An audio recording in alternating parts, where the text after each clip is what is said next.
Mga kwento ni Felmo.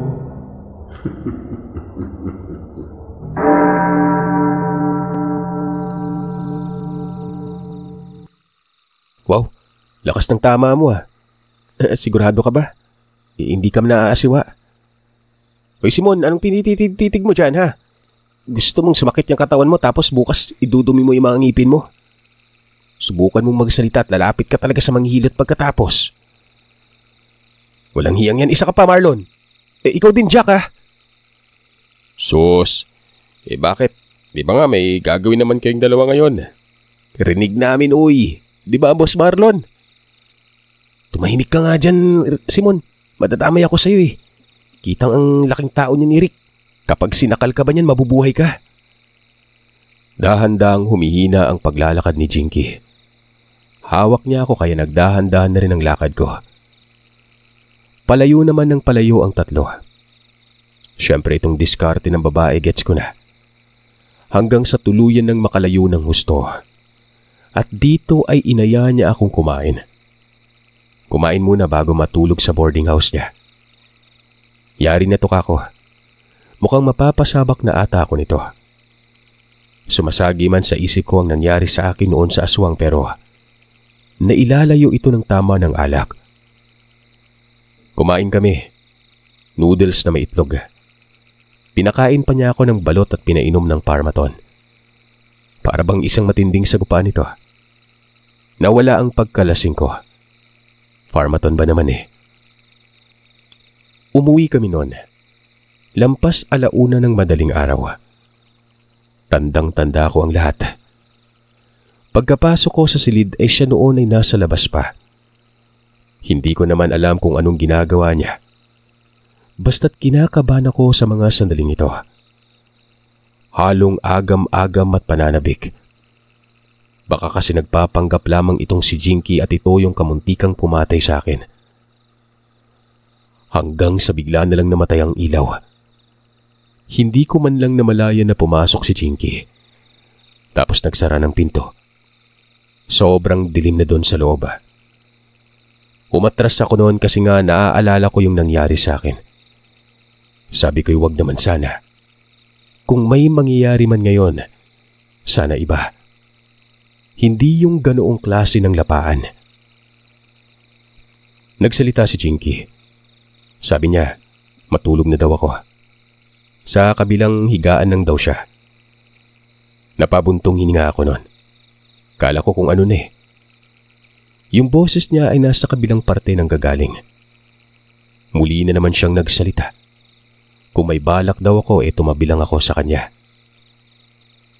Ipagpalagay na lang natin na naging maluwag ang dibdib ko kasi nga natanggal ang pagkatakot ko dahil nasa kabilang katre pala siya. Pero napapaisip ako kung bakit ganon. Inaasahan ko na kasi yung alam niyo na yun. Hanggang sa umandar na itong pagkalalaki ko. Sa mga puntong ito ay naaaninag ko na siya.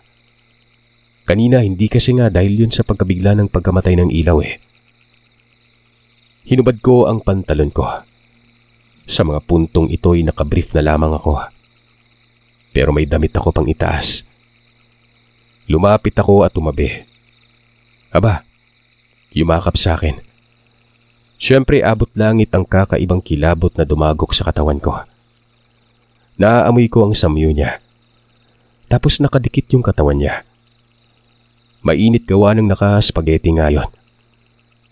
Pagkaharap ko naman, narinig ko ang hangos nito. Hangos na kung saan pamilyar sa akin yon. Nanigas talaga ang katawan ko. Kung hindi ako nagkakamali. Tunog aswang yon. Biglang dinakma ang balikat ko. Tinulak niya ako hanggang sa nalaglag kami sa may higaan. Tinakpan niya ang bibig ko kasabay naman ang pagkasakal niya sa akin ng pagkahigpit nun. Nakaligtas ka nung una, pero ngayon hindi na. Kamuntikan mo pa akong madali. Mabuti na lang at may sa pagka-impakto ang abilidad ko.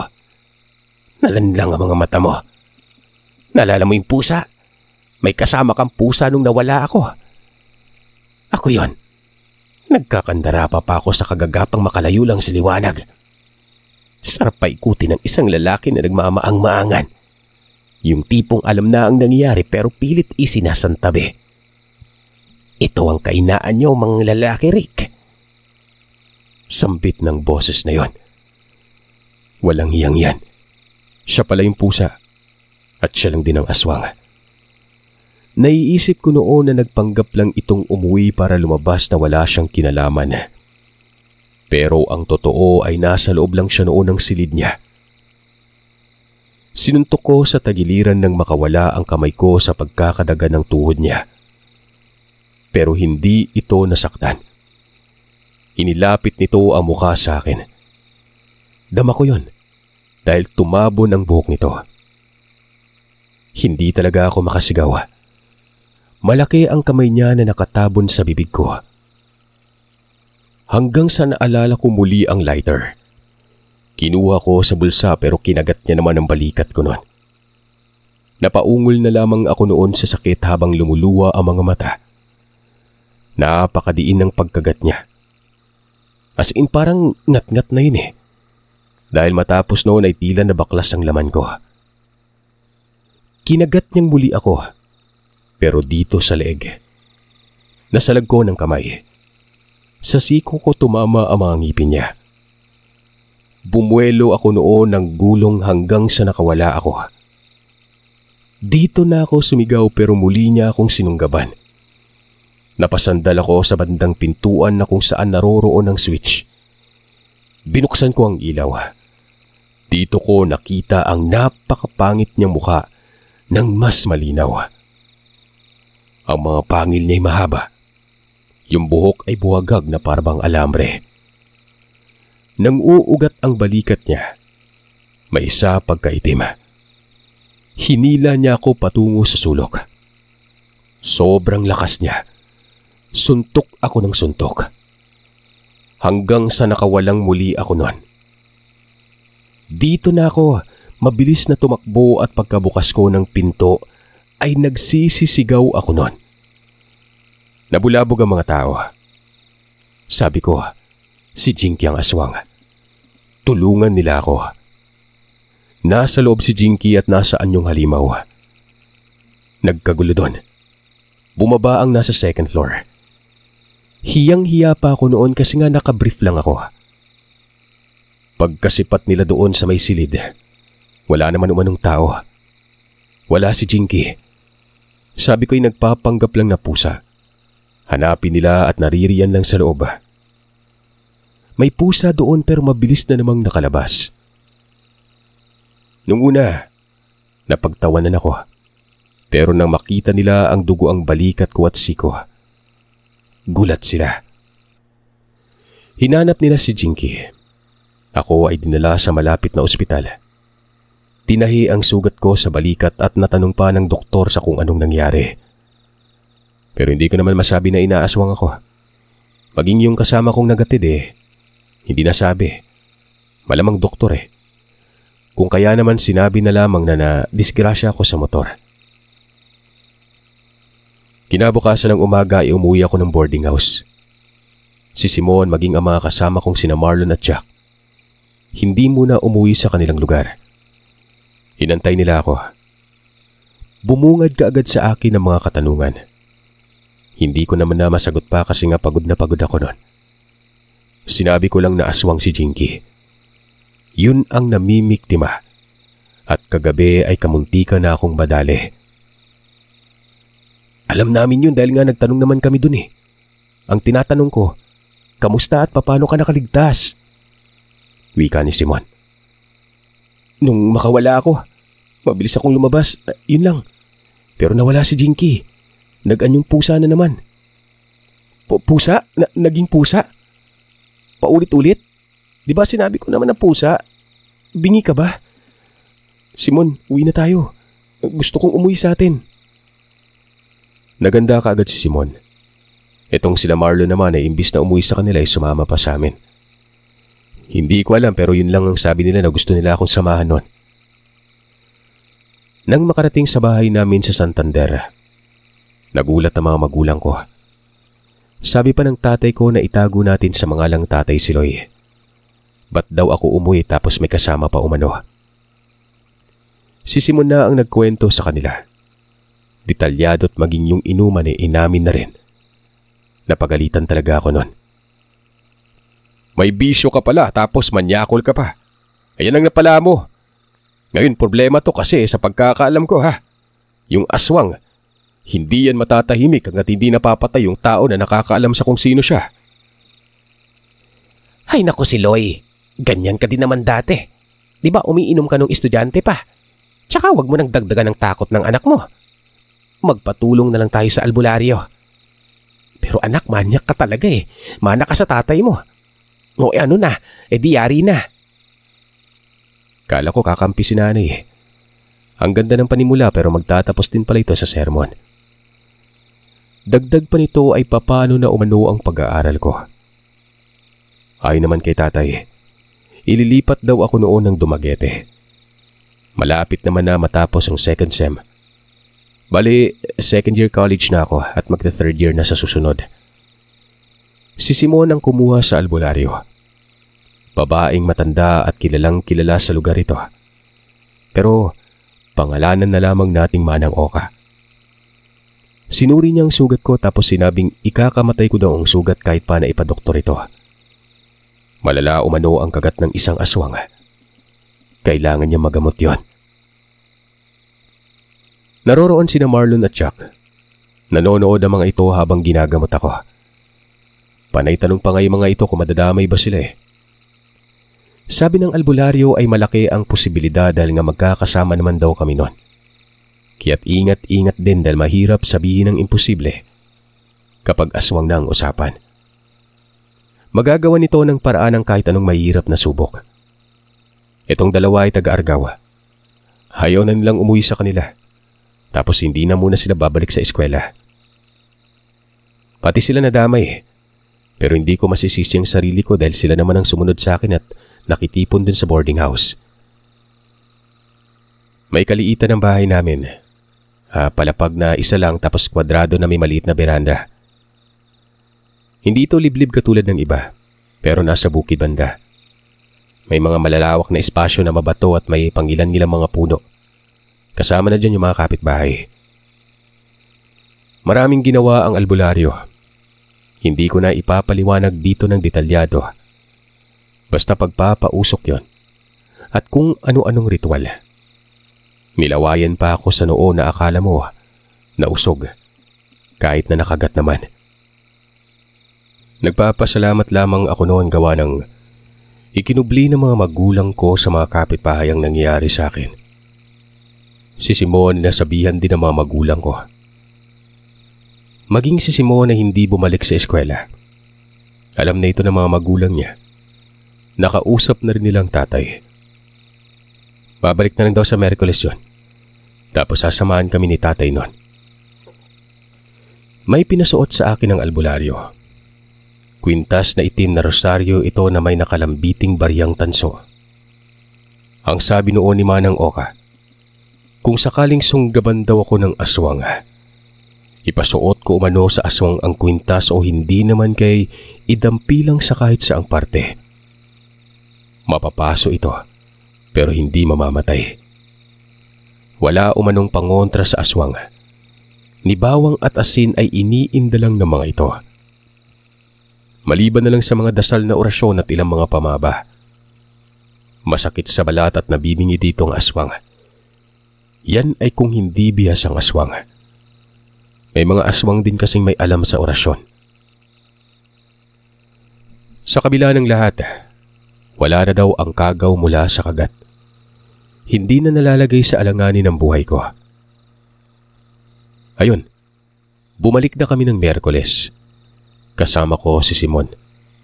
Dinaanan namin sila Marlon at Jack sa Argao at dito na nagkasabayan ulit kami. Umuwi kasi ang mga ito pagsapit ng Martes noon. Wala na si Jinky sa inuupahan nito noong makarating kami. Hindi na daw nagpakita pa mula noong may nangyari sa akin. Ubus din ang mga nangungupan sa pasilidad na yon. Parang natakot at nagsilayas. Walang nagpaiwan. Bagamat wala na si Jinky pero para bang kahit saan ako lumilingon, nakikita ko siya. Dala siguro ito ng trauma. May nakapagsabi din na hindi na bumalik sa eskwelahan ang hayop na yon. Umabot din doon ang balitang aswang si Jinky. May ilan pang ang mga kamag-aral nito na bumisita sa akin. Hindi ko naman pinapaunlakan kasi nga alam kong pakikipag-chismis lang yung pakay. Halata naman sa mukha mga ugali. Kikibot-kibot pa ang bibig na akala mo nang lilibak. Tinapos talaga ang 2 linggong natitira para sa pagwawakas ng second sem namin. Publiko naman na paaral nito at kapag lumipat ako sa Dumaguete, tapos publiko din, posibleng hindi magkakaiba ang kurikulum. Nailipat nga ako noon, maging si Simon. Sina Marlon naman at Jack, magpipisan din ito at lumipat na rin sa Dumaguete pero sa Pebrado sila. Nagkikita-kita pa rin kami kasi pinili ng mga ito ang mangupahan sa may malapit lang sa inuupahan ko noon. Bale kami ni Simon sa may bandang Orchids ito at nasa 2 palapag. Itong 2 ay nasa may bandang tapat ng Freedom Park sa may bandang looban. Maluwag ang loob ko. Wala kasing nangyari. Yung inaasahan namin na tutugisin ako ng aswang, parang hindi na ito matutuloy pa. Pero inaakala ko lang pala yon. May nangyari ulit. Dito sa Dumaguete, nakakilala ko ng isa na namang babae. Pangalanan natin itong Rodela.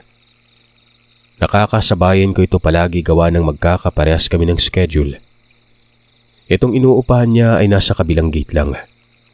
Puro babae ang naroroon sa building nila, habang kami ay puro lalaki. Cool na cool lang ako nun. Sabayan lang at kwentuhan. Tapos kapag nakarating sa eskwelahan, maghihiwalay na ng landas. Halos araw-araw ito. Ito namang si Simon, pinapaalalahanan ako na baka si Jinky lamang ito at nagpapanggap. Sinusubukan ko rin namang kilatisin. Naikwento ko pa nga ang nangyari sa akin noon. Isang gabi, nagising ako dahil nga sa tawag ng kalikasan. Naiihi ako at hindi ako sanay sa arenola. Meron kaming arenola ni Simon. Bumili kasi nga nasa dulo daw ang CR noon. Bali sa 2nd floor yon pero nasa pinakasulok at walang ilaw. May ilaw pero hindi gumagana. Tapos itong may-ari minsan lang nagpapakita. Isang beses lang sa isang linggo. Lalo na kapag singilan ng upa. 3 kami sa silid. Yung isa binabae at napakatahimik. Focus lamang ito sa eskwelahan habang napapalibutan siya noon ng mga kwelang kasama. So ayun na nga, bumaba ako. Ayaw ko rin naman kasi noong umihi sa may CR. Natatakot na ako sa dilim eh. Aminado din naman akong yun din ang dahilan ni Simon kahit hindi pa tanungin. Kaya nga bumili ng arenola yung lokong yun. Ang sabi malayo daw yung CR. Takot din naman. Sa taniman ng San Francisco ako umihi. Hanggang sa nakarinig ako ng pag-uusap noon. Boses mga babae. Parang nasa maliit na daanan. Ito yung daanan patungo sa labas ng looban at bubungad ang pader ng eskwelahang NOS, yung Negros Oriental High School. Sa maniwala man kayo o sa hindi, Sir Seth, si Rodela ang nakita ko noon. Ang kausap niya, walang iba, kundi si Jinky. Kahit umiihi pa ako ay tumakbo na ako noon paakyat ng pasilidad. Pagkapasok ko ng silid ay ginising ko si Simon. Sinabi ko sa kanya na nakita ko si Jinky. Ayaw pang maniwala sa akin. Hinila ko ito sa pilitang pinabangon at sinabi kong silipin niya sa baba. Nagpasuray-suray pa ito at tila babalik sa pagkahiga noon. Pero noong sumilip, mabilis na pumasok at isinara ang pintuan. Paano nangyari nandyan yan? Kausap niya si Rodela. Sabi ko na nga ba, di ba nga si Rodela yung unang lumapit sa'yo na parang si Jinky din? Kung hindi yan magkakapatid, magkakamag-anak yung mga yan. Kung hindi ako nagkamali Aswang din yan. Hindi ko alam, Simon eh. Pisti, Judoy. Malamang matagal nang nakamasid sa akin yan si Jinky. Anong gagawin natin? Aalis malamang. Di ba nga lumayas naman tayong Cebu? Ang problema, saan tayo pupunta? Ikaw kasi pinatulan mo yung Jinky. Nakalimutan mo na bang ikaw din yung nagtulak sa akin? Suntukin kita eh. Pagkatapos kong magsalita ay sumilip muli ako noon. Pero wala na. Wala na yung dalawa doon. Sinabi ko ito kay Simon. Bumaba pa nga kami para siguraduhin. Wala na talaga. Ang oras, pasado 12:00 na. Bukas, exam pa naman. Nagdadalawang isip akong pumasok. Ultimong si Simon, balisa at parang baliw tingnan habang nakalamukos ang katawan sa sukod ng katre niya. Mabuti siya at hindi pa exam nila bukas, sa susunod na araw pa. Hindi na kami nakatulog nun. Inantay na lamang na mag-umaga. Sinabi ko kay Simon na uuwi na lamang kami. Hindi ito umimik. Hanggang sa naisipan ko na lang na pumasok ako, bahala na. Yun na nga ang nangyari. Pero hindi ako dumaan patungo doon sa may high school. Sa karate club. Doon ako sa karate club. Pero sa hindi inaasang pagkakataon, nakasalubong ko si Rodela. Para bang sinadya talagang tadhana. Napahinto ito at sinabing may babalikan siya sa paupahan. Antayin ko daw siya. Hindi ako nakakibo. Anong antayin? Ibig sabihin ba nito, doon din siya dumaan sa kung saan ko planong dumaan? At nagkasabayan pa talaga kami. Ang nangyari ay hindi ko siya inantay. Pagkalabas ko sa lugar, kaagad akong sumakay ng tricycle. Hapon ang labas ko kasi nga 2 subject ang nakasked sa araw na yon. Huwebes yun eh, at hindi ko malimot-limutan ito. Pasado 4:00, nag-aabang na ako ng masasakyan. Ang totoo, nilalakad ko lang talaga yung paroon at pauwi pero natakot ako kasi nga baka bagatin pa ako sa daan nun. So ayun na nga, habang nangyayari ang pag-aantay ng masasakyan, may kumalabit sa akin. Pagkalingon ko dito, si Rodela yon. Bumungad sa kanya ang mga katagang. Ano umanong nangyari sa akin? Umiiwas daw ba ako? Sabi niya'y antayin ko siya. Pagkabalik niya ay wala na daw ako nun. Hinanap niya pa ako.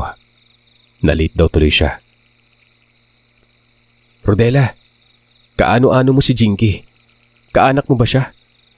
Nakita ko kayo kagabi na nag-uusap pa. Siya yung babaeng kinuwento ko sa'yo. May ugnayan pala kayo. Lumayo ka sa akin, Rodela.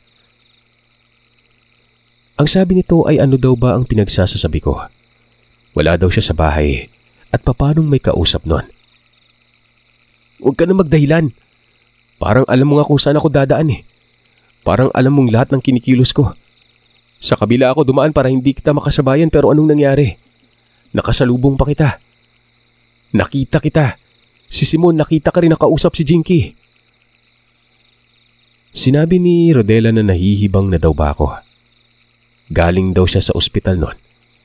Sinabi niyang may sakit ang nanay niya. Doon daw siya natulog. Kaya daw kami nagkasalubong kasi nga naka-uniforme daw siya galing sa ospital. Doon daw siya nagbihis. Hindi nga daw siya nag-agahan noon. Pati yung paloob niya hindi niya napalitan. Nagalit pa ito na bahala daw ako. May sira na daw yung ulo ko. Meron daw akong depresyon. Ipagamot ko at baka madala ko daw sa Dumaguete. Isama ko na daw si Simon na weirdo. Parang baliw na makatitig ng tao noon. Iniwan ako ni Rodela. Napakaseryoso na mukha niya at namakong bad trip ito. Napapaisip akong may punto ito. Nasa ospital nga ang nanay niya. May resibo pa nga siyang naipakita sa akin nang bumili siya ng gamot eh. Ang mamahal na mga gamot sa kidney. Ito na naman. Naglalaro na naman sa isip ko ang isang palaisipan. na parang katulad lang din ng dati. Yung tipong nagdududa ka pero biglang nag-iba dahil nga sa isang impormasyon na sinabi ng babae. Lutang na lutang ako. Imbis na sumakay ay pinili ko na lang maglakad. Nakita ko siya eh. Nakita din siya ni Simon. Paano nga? Ba't talaga? Nababaliw na ba kami? Maging si Simon, gano'n na din ba? Wika ko sa sarili ko noon. Nang makarating ako sa upapahan ay nakabalot na lahat ng gamit ni Simon. Ako na lang ang inaantay niya noon at sisipat na daw kami. Sinabi ko sa kanya na baka napagkamalan lang namin yun kagabi. Baka magkakamukha lang na nagkita kami ni Rodela at nasa ospital nga pala siya sa gabing yon. Mabilis din kasing pagkakasilip ko nun, Simon. Hindi ko siniyasat ng gusto, bunsot nang nagulat ako. Ikaw ba pagkasilip mo dyan sa beranda? Saglit lang din, di ba? Oo, saglit lang Rick, pero si Jinky talaga yun eh. Walang hiyang yan, kailangan nating umalis. Di ba nga magaling sila manglinlang? Pumasok din pala ako kanina sa eskwelahan pero lumabas ako kasi nga hindi talaga ako napapanatag eh. Mabuti at bukas pa yung exam ko. Teka, Simon. Ang sabi sa akin ni Manang Oka kapag sinusubaybayan ng isang tao ng aswang may marka to. Natanggal niya na yung marka sa akin nun eh. Ngayon magpatingin tayong dalawa sa albularyo. Dito ka lang. Magtatanong ako sa kung may albularyo ba dito sa Dumaguete. Sabi ko sabay alis na. Hindi na nga ako nakapag-bis nun eh. Dala ko pa yung notebook ko at wala na sa isip kong sarili. Nagtatanong ako sa may mga maliliit na tindahan. Hanggang sa nakarating na lamang ako sa may sementeryo. Sementeryo ng mga inchik. Hindi ako sigurado kung sa inchik nga ba yon. Basta sa Karate Club ito banda. May nakapagsabing lalaki na marami namang albularyo. Pero kadalasan ay manghihilot lang. Ano ba daw ang hinahanap ko? Yun ba umanong magaling sa kulam at barang? Sabi ko, yung merong alam sa aswang. Aswang ba? Doon sa Look, may magaling doon. Balita nga nakapatay na ng aswang yun eh. Taga Sikihor. Magtanong ka lang kapag nakarating ka na at malalaman mo yung bahay kung saan banda. Tugon ng lalaki. Walang ano-anong bumalik na ako sa pasilidad. Madilim na ito. Kinuha ko si Simon. Nagtungo kami ng Look. Madali lang natagpuan ang albularyo. Lalaking matanda at patpatin. Pagkabanggit ko sa kanya na sinusundan ako ng aswang, kaagad nitong sinabi na galing daw ako sa ibang albularyo at may mga orasyon ang katawan ko. Wala na umanong baka sa katawan ko pero giniit kong baka nalagyan ulit kasi nga nagdududa talaga ako na hanggang sa mga puntong ito, sinusundan pa rin ako ng aswang. Ayon naman sa albularyong ito na pangalanan nating Mangkuko, kung sinusundan ako ay magkakaroon ulit umano ako ng marka o bakas. Pero wala naman umano. Ibig sabihin, tapos na ang problema ko noon sa unang nilapitang manggagamot. Biyasa din siya sa aswang. Naikwento niya na maraming beses na siyang tinulungan na ginagambala ng aswang mula pa noong kabataan nito. Kung sakaling magkakaroon ako ng bakas ulit, malalaman niya umano kaagad yon. Dapat nga, kanina pa habang paparating kami. Pero bumungad na lamang daw kami doon wala namang kakaiba. Kagabi Mangkuko, nakita namin yung aswang na gumambala dito sa pinsan ko. Kausap noon yung babae naman na kaibigan nito. Klarong-klaro Parang sinusundan tong si Rick. Dalang-dala na po kasi kami dati kasi nga ang galing magpanggap ng kung ano ang aswang Malakas po manilinlang. Sabi ni Simon. Trauma lang siguro yan mga iho. Sa Cebu, di ba? Sa Cebu kayo ginambala. Kilala ko yung presensya ng albularyo sa katawan mo, iho. Si Oka ang nilapitan nyo, tama? Ngayon hindi naman siguro pwedeng isipin na nagkakamali ako na wala kayong bakas. Diyan pa lang sa pagkilatis ko malalaman nyo na sa kung gaano ako kalakas makiramdam. Umuwi na kayo. Tsaka yung kwintas na suot mo, wala ka bang tiwala dyan? Malakas yan. Magtiwala kasi kayo sa sarili nyo at huwag na lang kaduwagan. Pagtatawanan kayo ng aswang kapag ganyan at mas lalo kayong tutuksoy ng subok. Maging matapang kayo mga dudong.